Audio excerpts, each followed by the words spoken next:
On the way back from Lewis's funeral, my mom told me to start packing. She waited until the day before we left to tell Edie.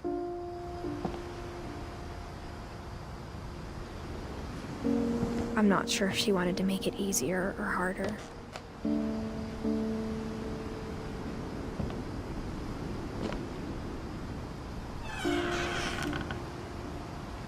I wish we'd stayed.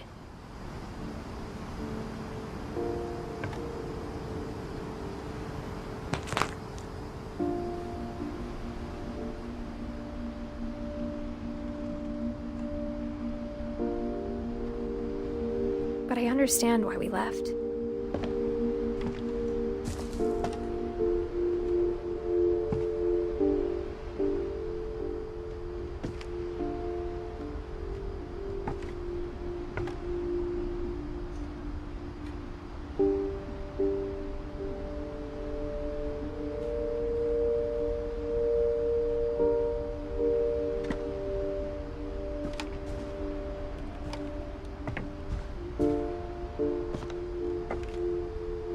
My mom ended up leaving everything behind.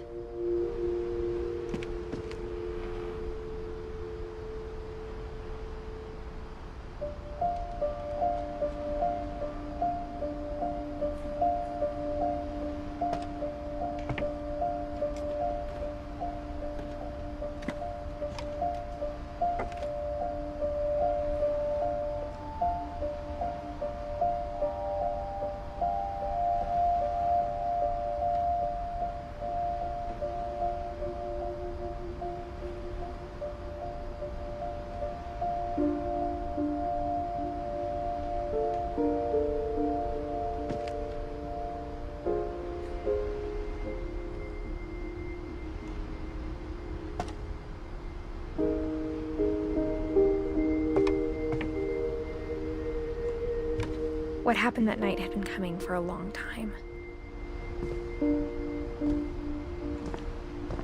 Maybe it should have come sooner.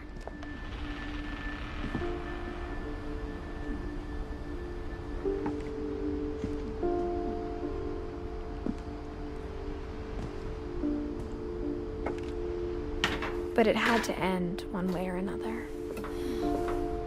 All that's left now is to tell you about that last night.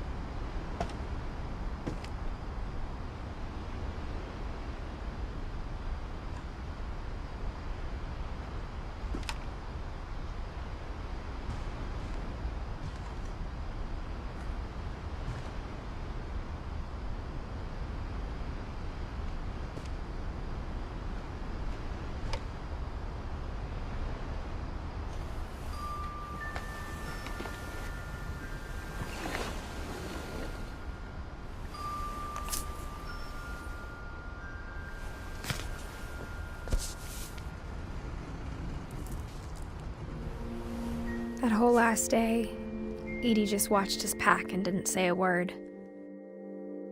Until supper, when she raised her glass and said, "To our final night together, and all our final nights apart."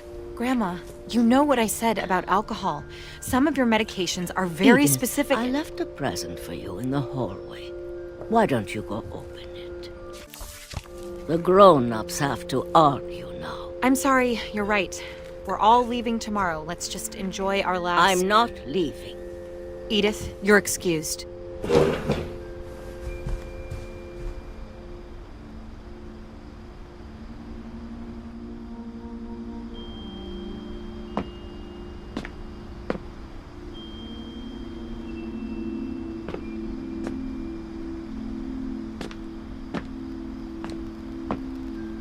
The power had been shut off that morning, but Edie always had plenty of candles.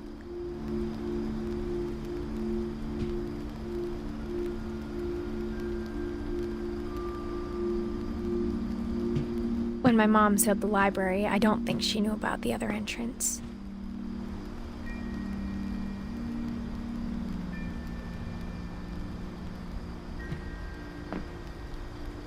Or that Edie had a key to it.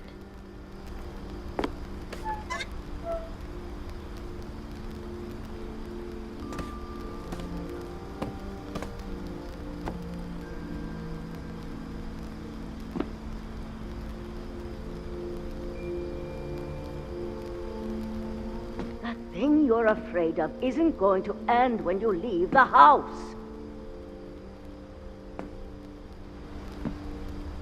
Edith has a right to know these stories. My children are dead because of your stories!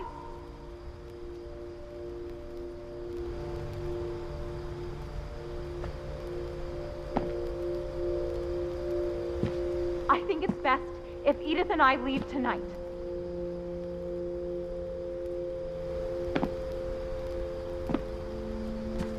We'll have the nursing home send a van for you in the morning, okay?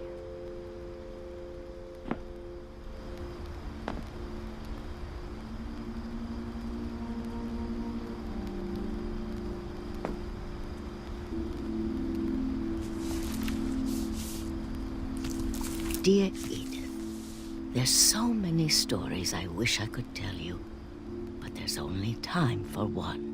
This is about what happened on the night you were born. That night, the tide went way, way out.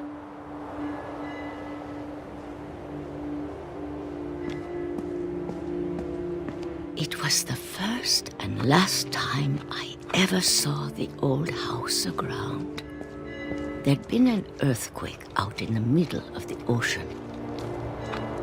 They called it the lowest tide in 1,000 years.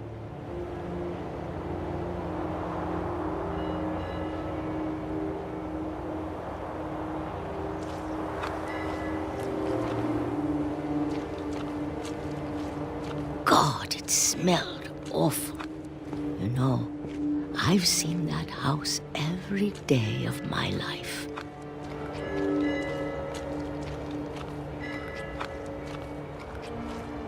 But I never thought I'd go back to it.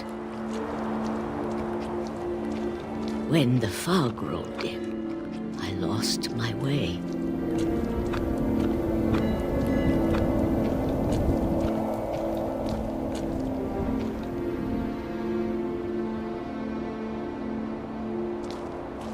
I got turned around.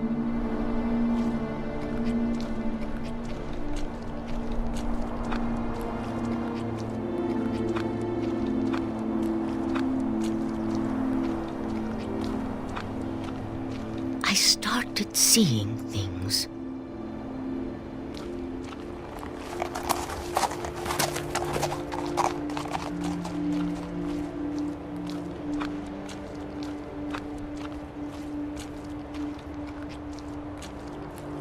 Things I'd forgotten had ever existed.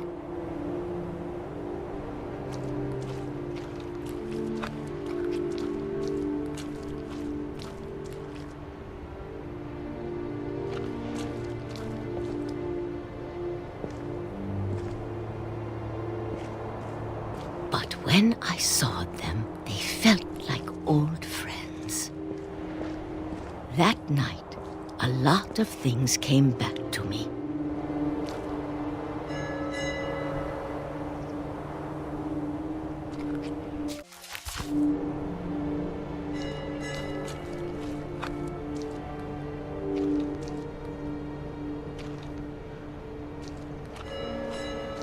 Or maybe I came back to them.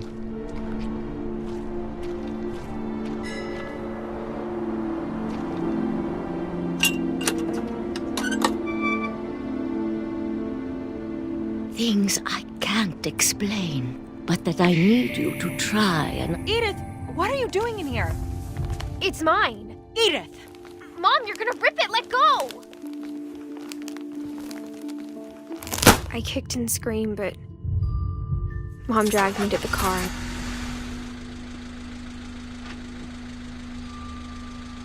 I never saw Great-Grandma Edie again.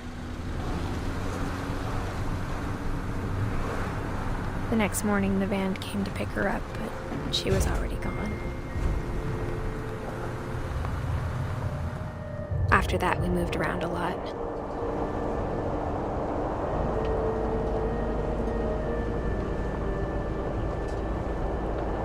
We both tried to make the best of it.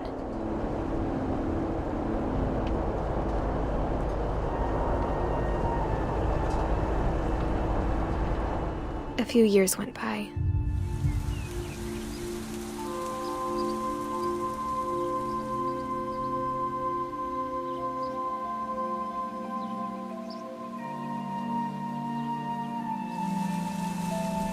My mom didn't like to talk about it,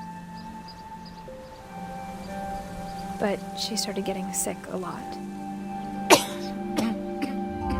The rest happened pretty quickly.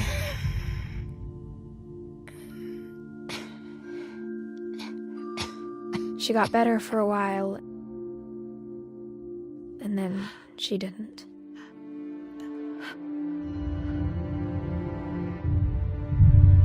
And then I was alone. The last Finch left alive.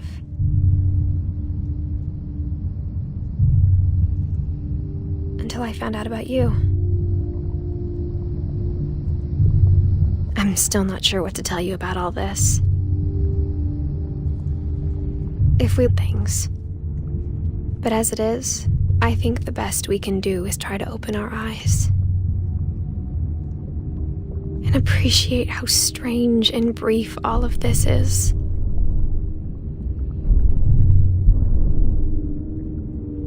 This journal was supposed to be for you. But now I hope you'll never see it. I just want to meet you and tell you all these stories myself. But I guess if you're reading this now, things didn't work out that way.